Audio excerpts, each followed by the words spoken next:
कैसे हैं आप सभी लोग। जय हिंद जय भारत।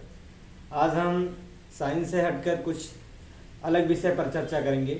जो हमारी विषय का चर्चा है वो है यूनिफॉर्म सिविल कोड, यूसीसी, या कह सकते हो कॉमन सिविल कोड भी, या हिंदी में इसको कहते हैं समान सिविल संहिता या समान नागरिक संहिता।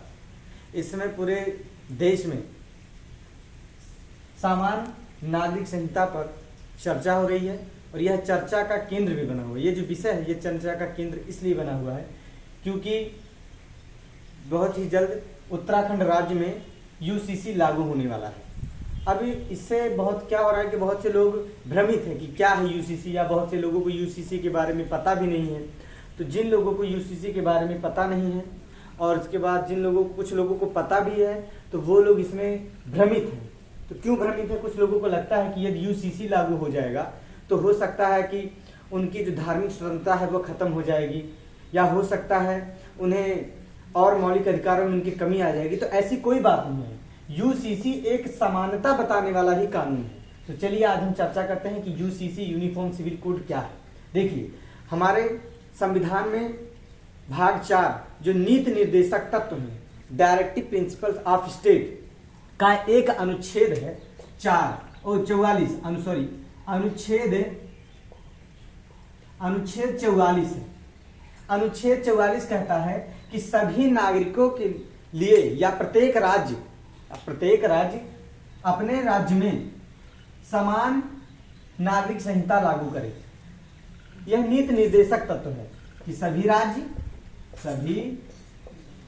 राज्य समान नागरिक संहिता लागू करे। यह संविधान में ही दिया हुआ है और जब से भारत आजाद हुआ तब से आज तक यह समान सिविल संहिता या समान नागरिक संहिता लागू नहीं हो पाया। यह दुर्भाग्य की ही बात है कि यह लागू नहीं हो पाया, क्योंकि यह बताता है कि समान नागरिक संहिता, समान मतलब समान हो नागरिकों के लिए, सभी नागरिकों के लिए, संहिता मतलब एक कानून। सभी जितने भी नागरिक हैं उनके लिए जो सिविल कानून होता है वो एक समान है। अब कहने का आशय यह है कि हमारे भारत में देखिए सब बहुत विभिन्न धर्मों के लोग यहाँ रहते हैं और सभी धर्मों के लिए जो सिविल कानून है वो अलग अलग है। हिंदुओं के लिए अलग कानून है, मुस्लिम भाइयों के लिए अलग कानून है, सिखों के लिए अलग कानून है, ईसाइयों के लिए, बौद्धों के लिए जो भी मैरिज एक्ट हैं, या कह सकते हैं बच्चे को गोद लेना है, या संपत्ति अधिग्रहण के कानून है, वो सभी अलग अलग हैं। वे सभी उनके लिए अलग अलग पर्सनल लॉ हैं।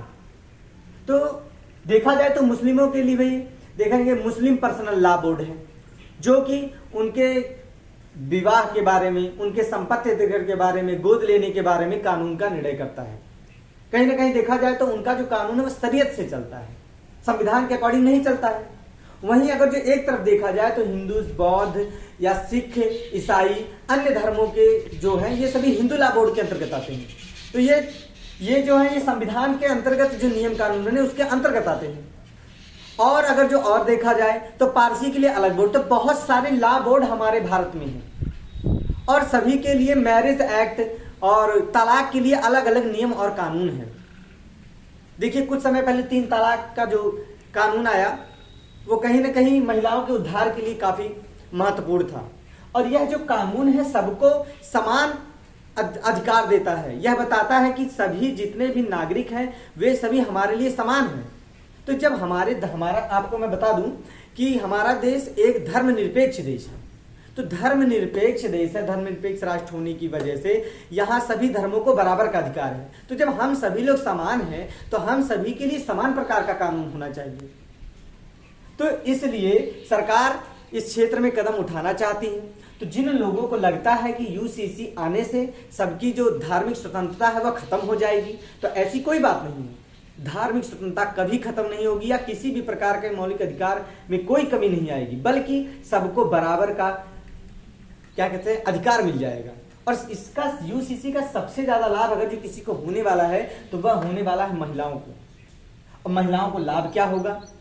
इसका पहला बात तो ये लाभ होगा कि यूसीसी के अंतर्गत अगर जो देखा जाए तो जितनी भी महिलाएं होंगी उनको भी संपत्ति का बराबर का अधिकार होगा। यदि संपत्ति अधिग्रहण की बात होगी, या बच्चे गोद लेने की बात होगी, या मैरिज एक्ट की बात होगी, तो हिंदुओं के लिए अलग मैरिज एक्ट है, मुस्लिमों के लिए अलग मैरिज एक्ट है, ईसाइयों के लिए अलग मैरिज एक्ट है। तो सबके लिए एक मैरिज एक्ट हो जाएगा, एक ही नियम से ही सबके हिसाब से तलाक जो होगा एक ही नियम कानून से होगा। जो भी निर्णय लिया जाएगा वो कोई law board, personal law board नहीं लेगा, बल्कि कोर्ट लेंगे या न्यायालय जो होगा, न्यायपालिका इसका निर्णय देगी। और इस वजह से, जबकि भारत एक संवैधानिक राष्ट्र है, हर चीज संविधान के अकॉर्डिंग चलता है, तो फिर इन सब चीजों में जो सिविल कानून है, इन सब चीजों में पर्सनल लॉ बोर्ड क्यों? तो इस वजह से मैं आपको बताना चाहता हूं कि यूनिफॉर्म सिविल कोड जो है, समान सिविल संहिता या समान नागरिक संहिता, सभी नागरिकों को समान नागरिक कानून के लिए बराबरी का दर्जा देता है। और इसका जो व्याख्या है वो संविधान के भाग 4 जो कि राज्य के नीति निर्देशकता, तो डायरेक्टिव प्रिंसिपल ऑफ स्टेट में अनुच्छेद 44 में कहा गया कि सभी राज्य समान नागरिक संहिता लागू करें। यह तो बहुत ही दुर्भाग्य की बात यह है कि अभी तक यह लागू नहीं हो पाया। कहीं ना कहीं देखा जाए तो संविधान की जो प्रस्तावना है, यह प्रस्तावना का उल्लंघन है। क्यों उल्लंघन है? क्योंकि संविधान में ही लिखा हुआ कि भारत एक धर्मनिरपेक्ष, समाजवादी और अखंड राष्ट्र है। तो यदि भारत एक धर्मनिरपेक्ष राष्ट्र है तो सबके लिए समान नागरिक कानून होना चाहिए। तो मुस्लिम भाइयों के लिए अलग कानून क्यों, हिंदुओं के लिए अलग कानून क्यों, सिख, बौद्धिस्ट, ईसाइयों के लिए अलग कानून क्यों? जब हम सभी एक हैं, हम सभी को बराबर का हक मिला है, हमारे सबके बराबर के अधिकार हैं, मौलिक अधिकार हैं, तो फिर कानून अलग अलग क्यों? कोई किसी मैरिज एक्ट में कोई एक ही शादी कर सकता है, तो किसी पर्सनल लॉ के अकॉर्डिंग किसी विशेष समुदाय के लोग 4-4 शादियां कर सकते हैं। तो यही देखिए, पुरुष मुस्लिम लॉ बोर्ड के अकॉर्डिंग जो देखा जाए, शरीर के पुरुष 4 शादियां कर सकता है, वहीं महिलाएं एक से ज्यादा शादी नहीं कर सकती। ऐसा क्यों है? तो कहीं ना कहीं देखा जाए तो ये महिलाओं का उत्पीड़न हो रहा है। तो महिलाओं के उत्पीड़न को कम करने के लिए, महिलाओं को भी बराबर का हकदार देने के लिए, महिलाओं को भी संपत्ति में बराबर का हक देने के लिए यूसीसी बहुत ही महत्वपूर्ण है। और जितने भी लोग हैं उन सभी लोगों को हो सकता है तो समर्थन करना चाहिए। जो लोग विरोध कर रहे हैं तो कहीं ना कहीं या समझ नहीं पा रहे हैं, या तो उनको गुमराह किया जा रहा है, या तो वह भ्रमित हो जा रहे हैं। इस वजह से आज मैंने यूनिफॉर्म सिविल कोड के ऊपर एक वीडियो बनाना मैंने महत्वपूर्ण समझा। तो श्योर है आप लोगों को कुछ तो समझ में आया ही होगा। तो जिन लोगों ने मेरा चैनल अभी तक सब्सक्राइब नहीं किया वो प्लीज सब्सक्राइब करें और लाइक भी करें। जय हिंद, जय भारत।